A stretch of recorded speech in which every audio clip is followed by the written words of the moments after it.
Welcome to Tough Conversations with David Wood, where play meets depth.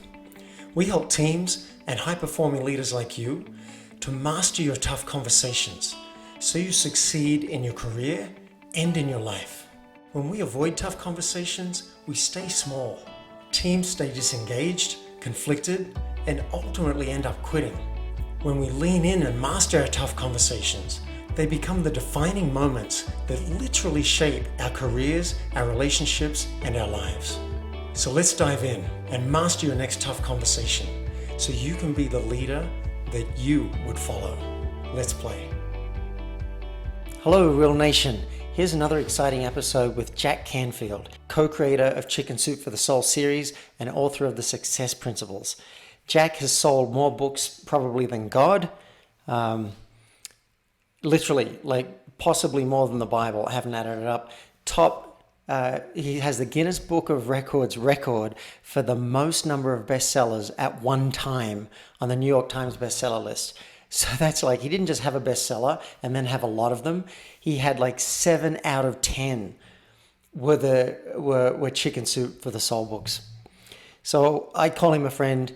He's an incredible inspiration to me. And this episode is an excerpt of a speech he gave at my live event in San Francisco.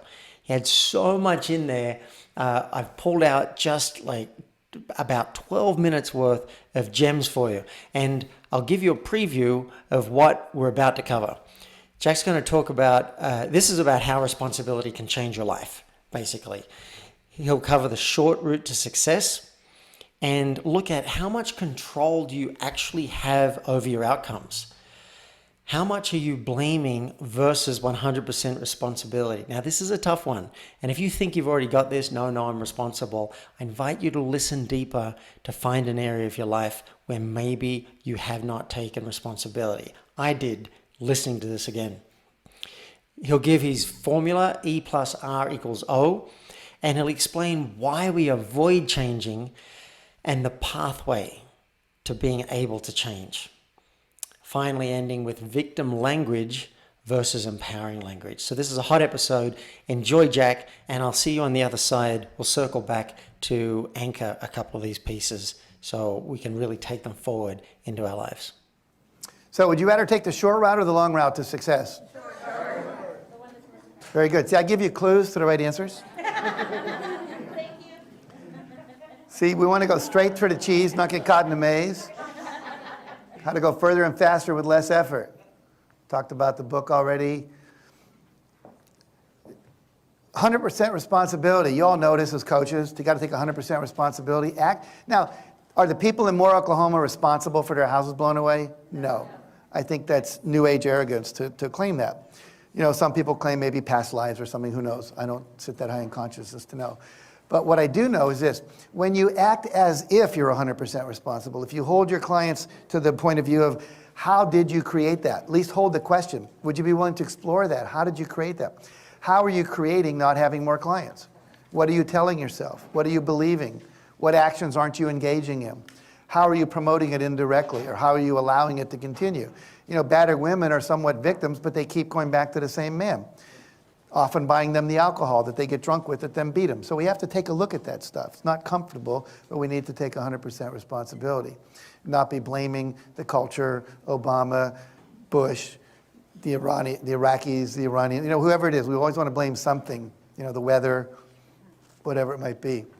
So we're going to act as if we're taking 100% responsibility. And this little formula is so important. E plus R equals O. There are events. You have a response to the event, and you get an outcome.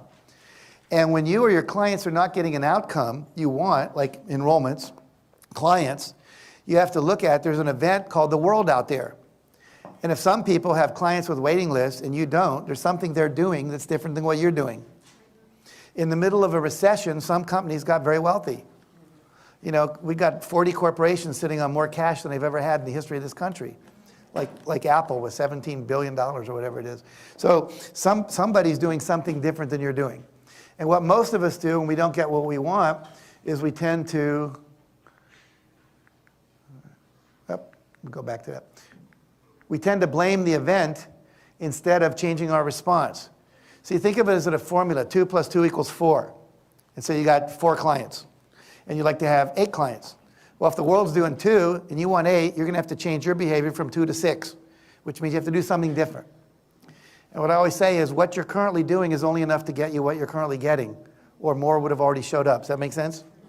Okay. So we want to, in a few moments, we'll look at what that more might be. But it's really important to get that literally everything I teach is contained in this little formula. It's the responses, mental responses, thinking, thoughts, images, behavior, speaking, etc. Disciplines, lack of discipline, that's what's producing the outcomes. And whenever you have a client that isn't happy, they're complaining about an outcome. I'm lonely, I'm unhealthy, I lost my job, I'm overweight, I'm underweight, I'm not doing well in school, my husband left me, my boys are driving me crazy, whatever it is. There's something that they did in the past that's producing this, and we have to shift that. Hello, clicker, there we go. So, most of you may have done this, it's a fairly standard technique, but let's bring us all up to speed. Why do most people avoid changing? What I want you to do is fold your hands like this. Notice which thumb is on top, right or left. How many of your right thumb on top? Show of hands. Look around the room. These are very good thinkers, which is not surprising in Berkeley, right? Now, how many of your left thumb on top? Sexier. Look around. Okay? Now, that's a joke, but seriously. We had one person the other day said, well, I don't have either thumb on top. These people think they're sexy even when they're not, right? But fold your hands again. Fold them again. Which thumb's on top? Same one, right? It's called a habit. Most people will, well, you're unusual. Most people, how many people had the same thumb on top? Yeah, most people. So what happens is that's called a habit. And you will continue to do that forever. Fold your arms the way you normally fold them. Notice which arm's on top. Now fold it so the other arm's on top. How's that feel? Weird. In fact, some people are going like they can't get there. All right, so fold your hands again, same way. Now, unhook all the fingers, move them up one notch, and then reconnect. Don't just move your thumb to get the different thumb, but move all the fingers up a notch, other thumb. How's that feel? Weird, awkward, uncomfortable, strange, yucky, bad, all that good stuff, right? What's your body want to do? Wants to go back, so let it go back. How's that feel? One person over here went, shoo, like, oh, me again, right? Right here in this exercise is why most people don't get what they want. They'd rather be comfortable than change their behavior into something that's uncomfortable. And here's the killer. All new behavior, unless you're the Dalai Lama or someone like that that sits in that level of consciousness, is going to be uncomfortable. Calling up people, like some of the people you just called, it was probably uncomfortable. You did it because you're in a workshop, you made a commitment. It's probably a little awkward, a little uncomfortable, but you did it. First time you ever drove a car with a stick shift, rode a bicycle, made love, kissed somebody, gave a talk in school, whatever, uncomfortable. But you survived it. And so we want to learn to survive the discomfort because everything you want you don't have is just outside your current comfort zone. And you can't get there and stay comfortable. One of my friends just came back from Mexico, a woman named Anita Sanchez. She's a healer, a curandero, and she is half Mexican and half Native American. And she was down, actually she was in Ecuador on the side of a mountain, volcano, and they were all meditating. And the message she got from the volcano said the people of the north are suffering because they're addicted to comfort. Now the people of the north is us. And so we've become addicted. I just heard a talk there about spiritual materialism, where we create forts around us to try to maintain our comfort levels. Oh my God, don't want to get cold, don't want to be left out, don't want to miss the bus, don't want to be, we have plastic surgery to maintain our beauty, and we, put locks on our doors to keep all our stuff, and you wear 20% of your clothes 80% of the time, and yet you protect it. Someone, oh my God, my daughter wore my shirt, whatever it is. And so we can't do that. And when we do that, we spend all our energy trying to maintain the status quo. The word conservative comes from that. And so we're conserving what we have instead of growing. And growing requires us to be uncomfortable. So the willingness to be uncomfortable is part of growth. So what we're going to do here now is I want you to sit as much as possible facing your partner. Now what you're going to do is we're going to go back and forth starting sentences with the words I can't. I can't find time to answer all my emails. I can't get up the courage to ask that person to be a client. I can't find time to spend with my children. I can't lose that last 10 pounds. I can't stop smoking. I can't get up the courage to wear a bikini to the beach. You know, whatever it is, just I can't.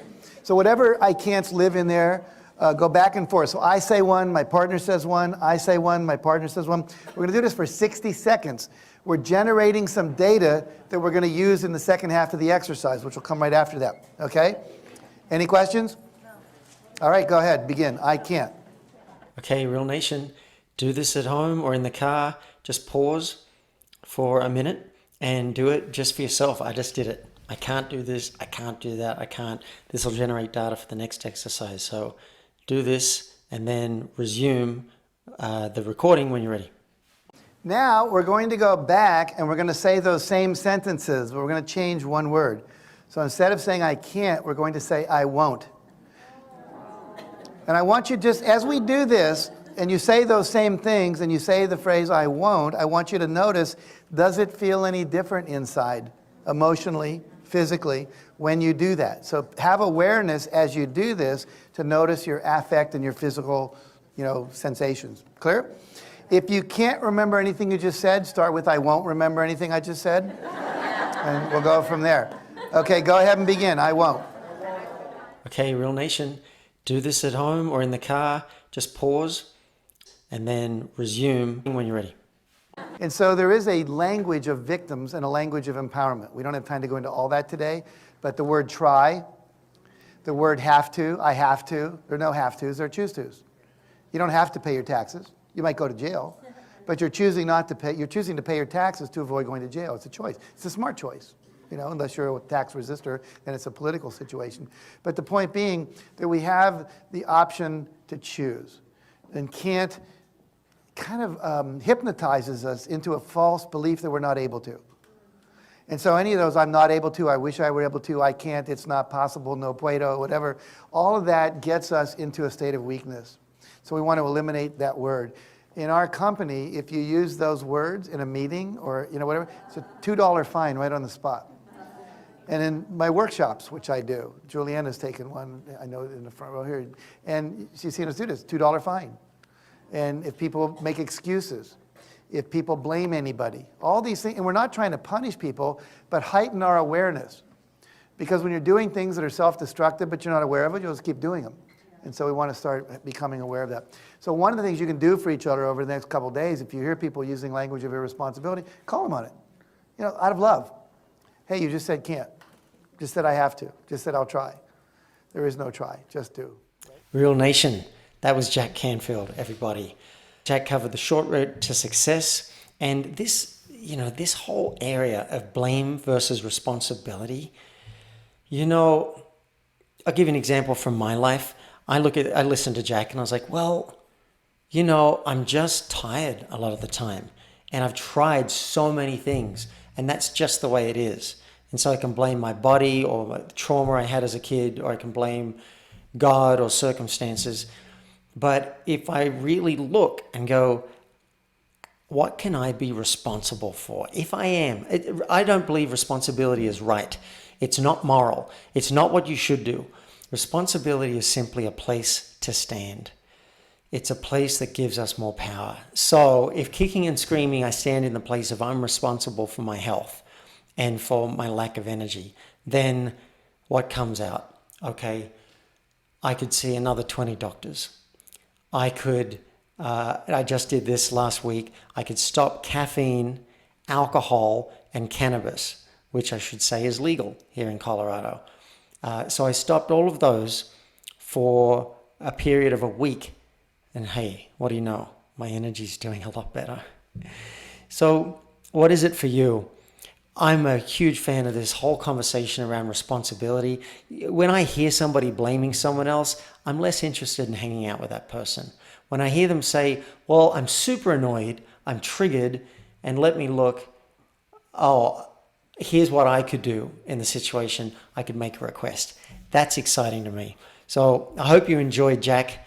In particular, this whole idea of why we avoid changing. Because it's uncomfortable.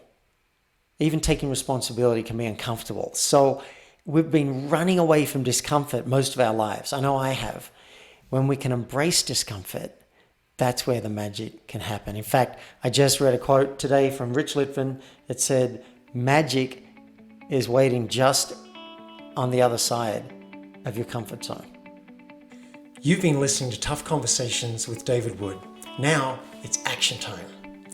Mastering your tough conversations will have a major impact on your team, your company, and you as a high-performing executive or entrepreneur.